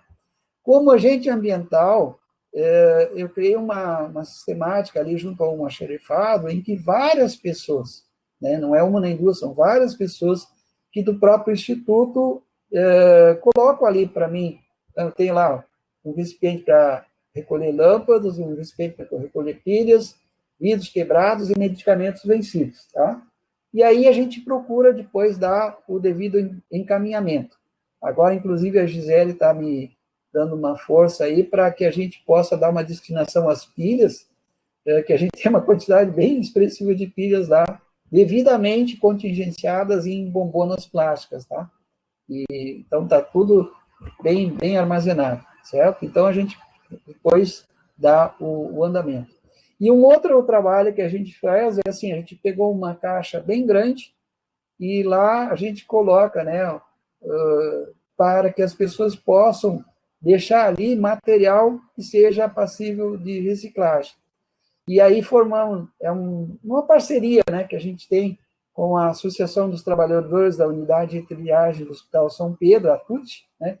Então, quando a caixa está cheia, a gente pega e leva lá para o pessoal dar devido tratamento. É um trabalho bastante expressivo, onde o pessoal trabalha na ressocialização daquelas pessoas que estão disponíveis já para o regresso ao convívio social. Isso é bastante interessante, né? Tanto no sentido, e a gente sabe, né? Eu, há alguns anos, já sou o representante da URGS, junto ao Conselho Deliberativo do DMLU, e nesses anos que eu estou lá, eu sempre tenho batalhado por uma questão que eu chamo de educação ambiental. Sem isso, sem haver essa educação ambiental, vai ser difícil a gente conseguir, né, atingir bons resultados. Esses dias me chamou bastante a atenção uma declaração do anterior diretor da MLU, quando ele disse que só no recolhimento dos lixos que são colocados em locais adequados, inapropriados, em Porto Alegre, nós gastamos 8 milhões mês. Isso me deixou bastante triste, e eu vejo aqui eu moro aqui no Partenon, numa rua relativamente pequena, e eu vejo que nós temos basicamente pessoal de classe média aqui, e as pessoas não têm essa preocupação. Nós temos lixo seletivo aqui, né? Então eu procuro guardar, e eu até espero que o caminhão venha para entregar, né? Porque senão a gente corre o risco também do chamado ladrão de lixo, né, que vem e depois cria toda uma problemática, que é essa destinação errada, equivocada, e que dá esse prejuízo para a própria prefeitura. Tá? Então, agora aqui, vamos passar para o próximo. Aquisição de produtos controlados, né? Então, esse é um ponto que é bastante sério e se torna crítico, e aqui eu queria fazer um histórico, né? A Polícia Federal, ela foi gerada uma lei específica, criando na Polícia Federal um departamento que é o controle de entorpecentes. Mas não só de entorpecentes, mas também produtos químicos que sejam utilizados na purificação de entorpecentes. Então, nós temos uma primeira legislação que ela previa o controle de 11 itens. Eu participei de uma comissão, e nessa comissão, a nível de URGS, né, foi decidido que a gente iria utilizar uma daquelas células de um dos depósitos do Instituto de Química para manter um estoque básico desses 11 produtos. Essas compras eram feitas pela Proplan e ficavam sob a guarda do Instituto de Química. Então, o pessoal que precisava ácido sulfúrico, de clorometano, essas coisas todas, independente da origem, eles recolhiam, né, através de uma GRU, o valor correspondente e eu entregava esse material em datas também devidamente especificadas. Tá? Mas essa legislação ela foi substituída por uma outra legislação que aí sim se passou de 11 para mais de 100 itens. Então, isso basicamente inviabilizou completamente esse sistema que nós tínhamos até então. Então, aí o que se fez? Foi a primeira vez que eu tive assim, um trabalho específico junto ao CPD, e aí o Vieira, né, nós, dentro de uma comissão, que foi constituída também, resolvemos criar um almoxarifado virtual, que é o 031. Então, o que significa isso? Cada unidade da Universidade Federal do Rio Grande do Sul tem uma pessoa que está encarregada, tem um código específico para ter acesso a esse controle, esse almoxarifado virtual. Então, ele gera um documento, vamos dizer assim, o sistema SAM, né? Então, entra o SAM gera um documento, que é a requisição de compra, né? E esse documento, ele vai assinado somente pelo diretor da unidade, quando é uma compra de produto para a graduação, ou ele, se for para pesquisa, é acrescentado o nome do pesquisador. Inclusive, quando for para pesquisa, tem lá um campo que tem que ser especificado o motivo daquela compra, onde é que ele vai usar aquele produto, né? Então, isso fica armazenado no SAM. Uma vez que essa pessoa encaminha para a unidade, para a empresa, perdão, fornecedora, esse documento, e a empresa gera uma nota fiscal. Uma cópia dessa nota fiscal, acompanhada de uma cópia desse documento gerado pelo SAM, deve ser enviado para o departamento de materiais, ali no 5º andar da reitoria, aos cuidados da Marileia. Então, ela que faz o gerenciamento da prestação de contas junto à Polícia Federal, e é sumamente necessário que as pessoas entendam. Esses produtos controlados pela Polícia Federal, eles necessariamente precisam passar por esse controle, tá? Por quê? A URGS é que detém o CNPJ, tá? A URGS é a pessoa jurídica, no caso, ligada à Polícia Federal, cadastrada na Polícia Federal. E houve uma outra lei subsequente, que foi a flexibilização, né, da compra. Então, vamos supor assim, um professor podia comprar no nome dele uma quantidade X, uma quantidade pequena, eram 2 litros, 1 litro, enfim, coisas bem simples, tá? Então, isso fez com que, muitas vezes, não se utilizasse esse sistema de controle da URGS junto ao departamento de compras, né? Que agora eu não sei como é que está a estrutura, mas antes era a Proplan, né? Era ligada à Proplan. Bom, passa a próxima tela, por favor. Então, assim, agora, nesse governo atual, foi gerada uma nova legislação. Essa nova legislação, ela acrescentou outros itens e criou, nós tínhamos 4, 5 listas, agora nós temos 7 listas, tá? E essas listas, todos os itens que estão em uma dessas 7 listas não podem ser adquiridos sem a apresentação desta licença da Polícia Federal em qualquer quantidade. Então, aquela prerrogativa que a gente tinha de comprar por fora, né, pequenas quantidades, não existe mais, tá? Ocorre que também a Marileia providenciou esse documento junto à liberação, em função dessa nova legislação, né? e foi gerada uma, vamos dizer assim, uma licença para a URGS, na qual uma dessas relações inteiras não foi incluída, porque, vamos dizer assim, agora a licença que a Polícia Federal nos dá, ela relaciona os produtos que aquela, no caso a URGS, está em condições de comprar.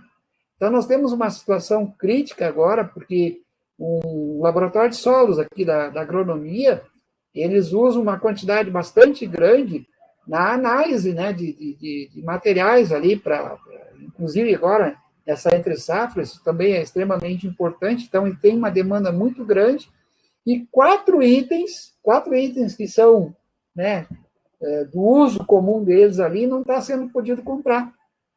Então, a gente já fez várias intervenções no sentido de que basicamente a inclusão dessa lista, mas até agora nós não conseguimos sucesso.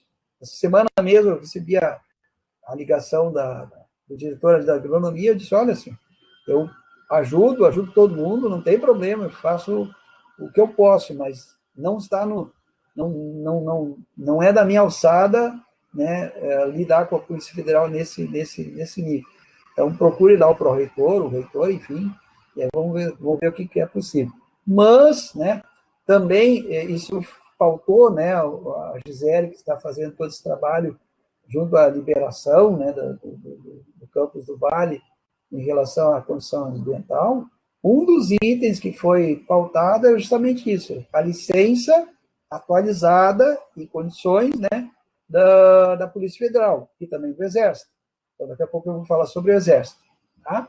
Então, agora, por último, né, a notícia que se tem é a criação de uma comissão, na qual a Gisele fez um trabalho bastante forte junto à reitoria, para que houvesse a regularização dessas licenças junto à Polícia Federal, né, no caso, para que fosse contemplado todos os itens que fazem parte dessa nova legislação, e também uma sistemática organizada internamente, um protocolo, né, internamente, para que todas as unidades, todas as pessoas, e um aspecto também que o pessoal não tem levado em consideração na universidade, gente, é algo assim, ó, na medida em que você adquire um produto químico controlado pela Polícia Federal, você fica responsável do berço ao túmulo, né, como a gente diz, né? Ou seja, desde a compra até o consumo daquele produto, isso fica passível, né, de auditagem pela Polícia Federal, né? Nós nunca tivemos isso, mas eu soube já de empresas que trabalham conosco, e algumas delas, inclusive, acabaram não mais querendo trabalhar com produtos químicos por força da incomodação que tiveram com relação a uma auditagem da Polícia Federal. Certo? Então, eu espero que agora a gente, com essa comissão, a gente consiga avançar, né? Então, ter os documentos devidamente atualizados e também uma sistemática de compra, de armazenagem correta, né? Então, isso é bastante importante porque pode gerar demandas para a universidade futuramente. Próximo, por favor.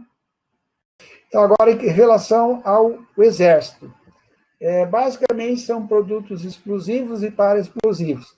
Eu não sei se vocês se lembram, também nesse atual governo, houve uma mudança na legislação, porque o Exército, além desses produtos químicos explosivos e para-explosivos, ele também é o responsável pela fiscalização do armamento no Brasil, né?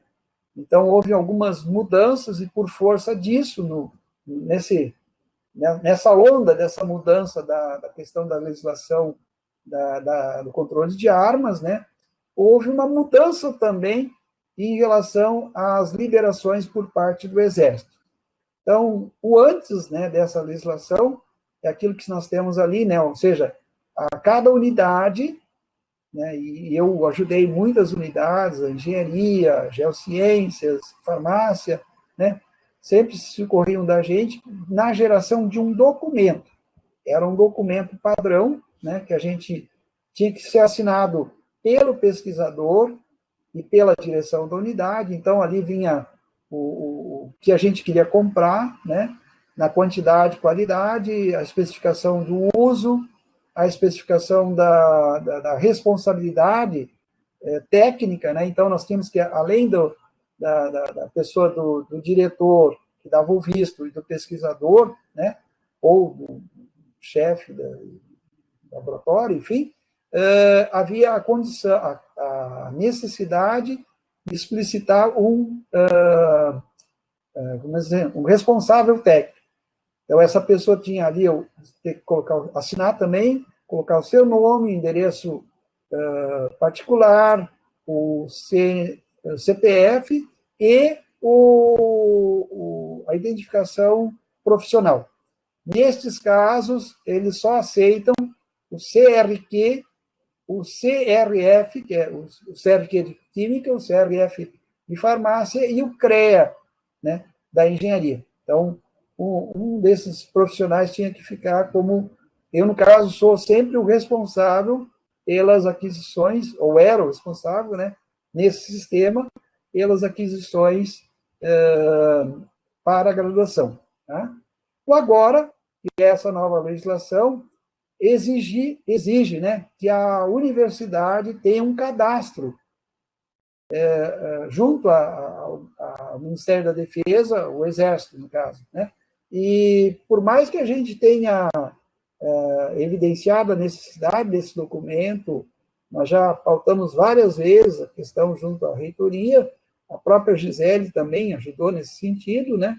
Nós não tivemos solução na obtenção desse documento, que vai fazer com que a universidade, por ser um órgão federal, né, não tenha custas, né, não vai ter que pagar nenhuma taxa, né, e é bem mais tranquilo. Só que, próxima tela, por favor, nós temos aqui essa atual legislação, ela prevê a aquisição também de pequenas quantidades, que, lembre que isso que eu falei no caso dos produtos controlados pela Polícia Federal, era aquela alternativa. Então, no Exército, na atual legislação, está previsto, né, que uma pessoa física, no caso, um pesquisador, ou eu, no caso, posso também, mas aí existe um documento específico que tem que ser preenchido e aí recolhida a taxa, né? Então, se o pesquisador que tenha muita pressa, ele vai ter que entrar nesse sistema até que a URGS consiga solucionar essa questão burocrática, né? Para que tenha, né, o documento junto ao Ministério da Defesa, ao Exército. Também, né, na mesma onda da Polícia Federal, existe essa comissão, criada junto à reitoria, para que a gente trabalhe nessa questão do material do Exército e também organizar, aí, desculpem, a minha falha, eu botei Polícia Federal, é o tal de copiar e colar que a gente às vezes se esquece, tá? Então, a próxima tela. Então, muito obrigado pela atenção de vocês, fico à disposição para maiores esclarecimentos. O meu contato de e-mail é edson.melo@urs.br. O meu contato telefônico é 3308-6271, externo, né? Ou 6271 pelo ramal. E qualquer outra situação também que vocês quiserem em relação a rejeito químico, aí vocês podem acessar ali o centro de gestão, como também vocês fiquem à vontade, né? No caso, a gente tem bastante material, seja para gerenciamento de laboratórios, seja para segurança em laboratórios, seja para armazenamento. Inclusive, dentro dessa questão do armazenamento, né, uma das questões que pode e deve ser considerada, né, hoje é a chamada compra com entrega programada, que é uma coisa bem interessante, tá? Então, você não fica com estoque mas você vai recebendo na medida do necessário. A outra seria a compra em pequenas quantidades, somente para atender a demanda específica. Então, era isso que eu queria colocar para vocês. Muito obrigada, Edson. Foi muito esclarecedor. Acho que esse papo a gente já tinha tido, né? E eu acho que exatamente foi o que me deu essa motivação. O Edson precisa falar isso tudo para todo mundo, porque uma das coisas que às vezes a gente vê é que muito do histórico ambiental da universidade fica retido em pouquíssimas pessoas, né? E às vezes, quando chega via portaria, quando chega via uma circular, um ofício demandando algumas informações das unidades, dos alunos, dos professores, todo mundo se apavora. Pô, mas por que é isso agora? Foi criado isso agora? E quando se mostra esse histórico, tu vê que não é uma coisa de agora. O problema sempre existiu, né? Tu deixou muito, muito claro hoje, assim, que o problema sempre existiu. E é essa nossa batalha, né? Tentar disseminar o máximo que a gente puder essas informações, né? Que nem tu colocaste ali, a gente está na batalha por criar uma comissão aí para aquisição de regularização de produtos químicos e a questão da... Não só... Não estão me ouvindo?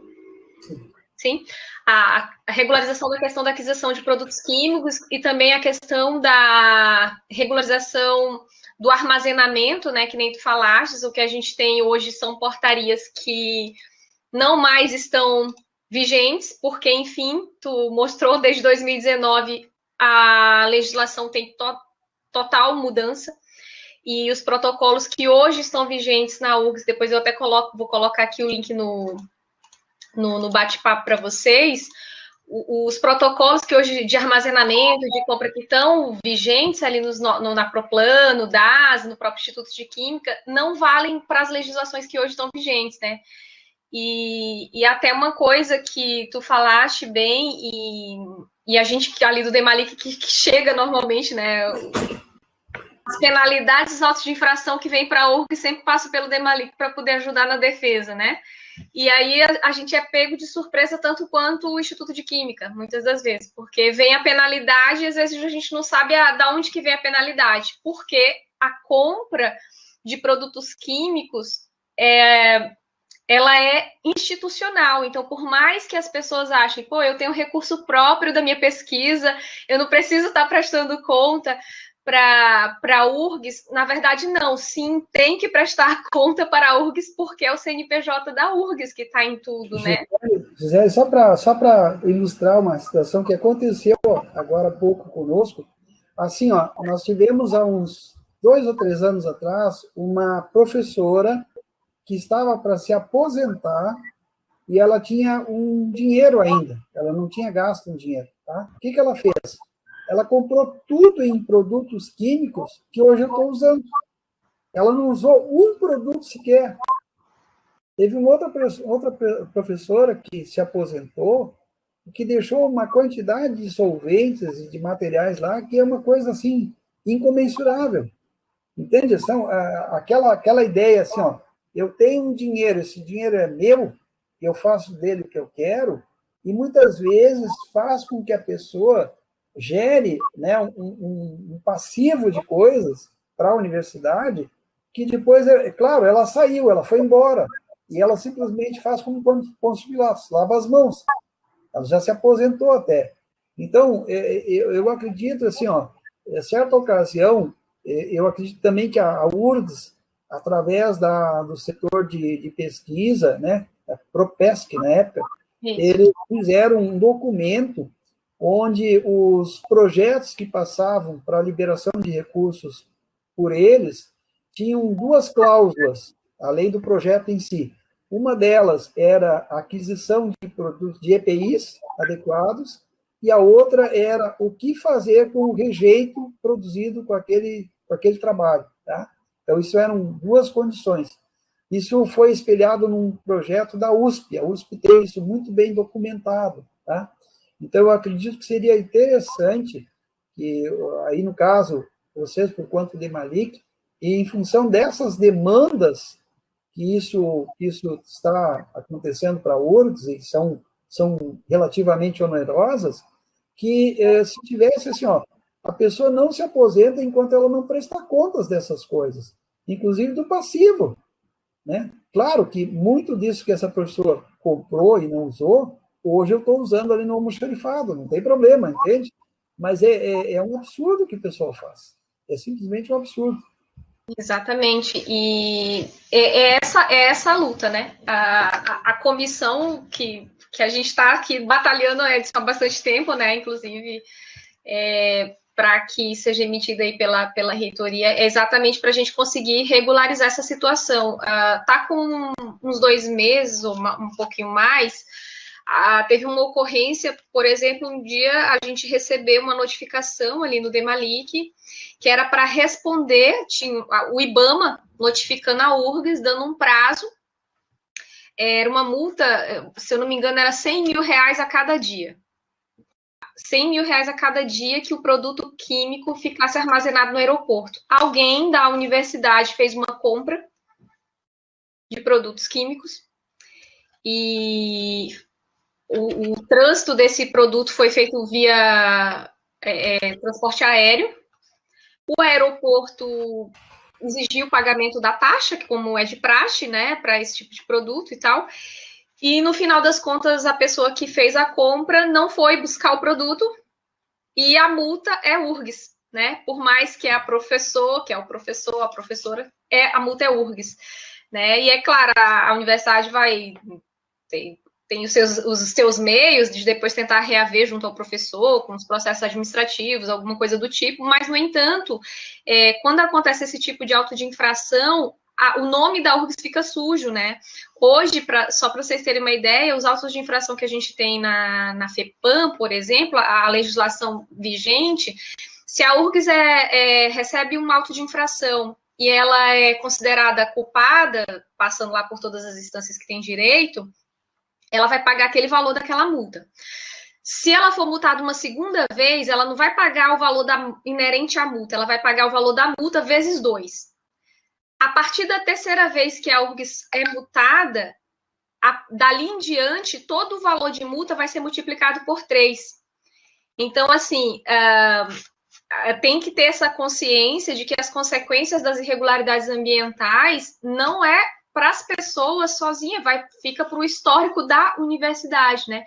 Então, claro, a gente está batalhando bastante para essa publicidade das informações, né, gente? Essa comissão que o Edson também vai fazer parte, a gente junto e mais os principais compradores, né, de produtos químicos, a gente vai tentar melhorar um pouquinho essa visibilidade, é a nossa luta, mas até que a gente consiga implementar é preciso a portaria primeiro estar designando a gente para poder dar o start nesse trabalho, né?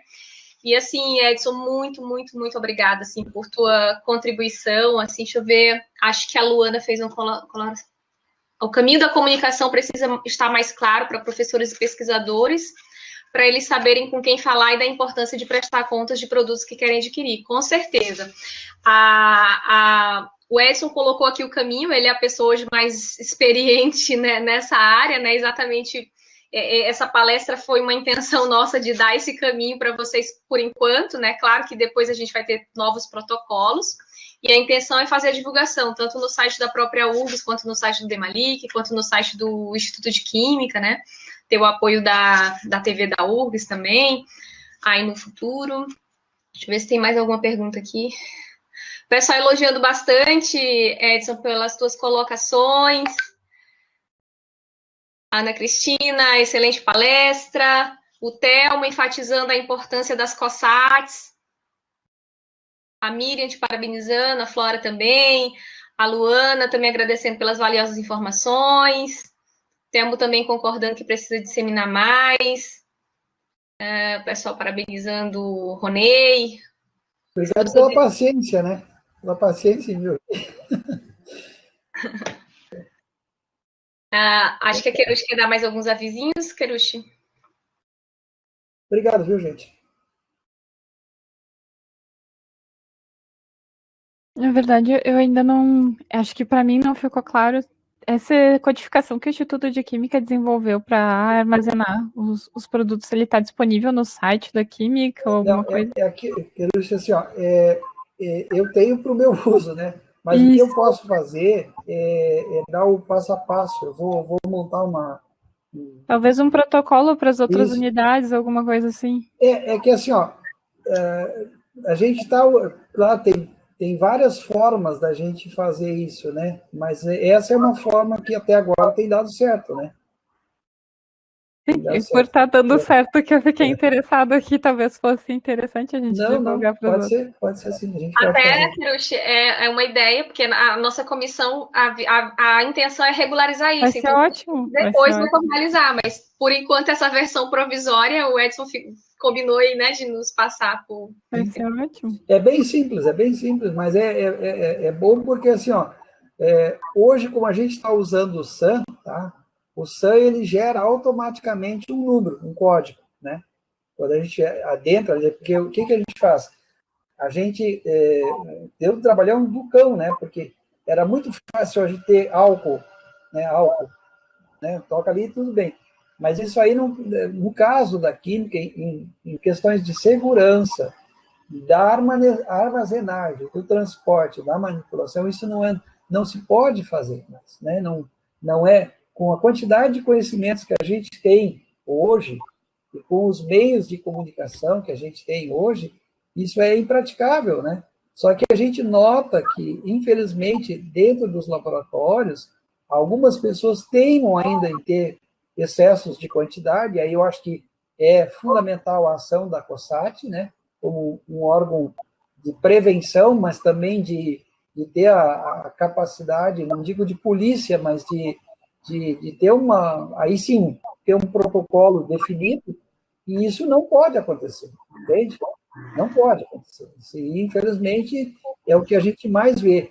Outra coisa também é assim, ó, as pessoas, por exemplo, no Instituto de Química, no departamento de orgânica, nós tivemos ali o professor Henry, na época, ele fez a aquisição de alguns armários, né? Hoje, se você vai na literatura, e tem várias empresas, inclusive nacionais, que produzem armários específicos para produtos químicos, sejam eles inflamáveis, ácidos, tóxicos, né? E são armários específicos para uso dentro de laboratório para uma quantidade pequena. Então, o estoque, necessariamente, ele tem que ser viabilizado em um outro local, de preferência afastado, ele tem que estar afastado do ambiente onde você tem o prédio central, né? E ali você ter de uma forma também bem sistematizada a coisa. É o que a gente tem lá na Química, né? Então, não é ainda o ideal, mas inclusive, aqueles 2 pavilhões que eu apresentei para vocês, eles serviram de base para muitas universidades do Brasil que vieram aqui ver, porque isso é uma coisa que não existia. Então, se vocês forem ver, hoje, em várias universidades, no DEMAI, na Corsã, isso é usado por força de serem alunos nossos que passaram ali, bolsistas que foram buscar lá embaixo, e que, né? Então, nós temos dentro desses ambientes um chuveiro de emergência, um lava-óleos, nós temos lá um estoque de vermiculita, de cal, de areia, nós temos, sabe, tínhamos, né, um sistema de recolhimento de carga, quando se quebrasse um frasco, né? Mas, infelizmente, houve uma intervenção do pessoal que construiu um prédio, até foi ali do telheiro, né, no caso, quando construíram o telheiro, eles passaram, vamos dizer assim, uma quantidade de concreto em cima e inviabilizaram o nosso processo. Então, agora já tem, até o pessoal da Suinfra esteve lá fazendo umas medições da gente fazer umas células de contenção, caso haja rompimento de um tambor, de alguma coisa assim. Tá certo. Muito obrigada, Edson, por toda a explanação, por todo o histórico. Acredito que agregou muito as informações que a gente tem sobre aqui os produtos químicos. A gente informa que amanhã, Continuamos, né, então, com as nossas atividades da Semana do Meio Ambiente da URGS, falando sobre educação ambiental relacionada ao efluente gerado no campus do Vale URGS. E uma boa tarde a vocês, bom final de tarde. Até amanhã. Obrigado a todos.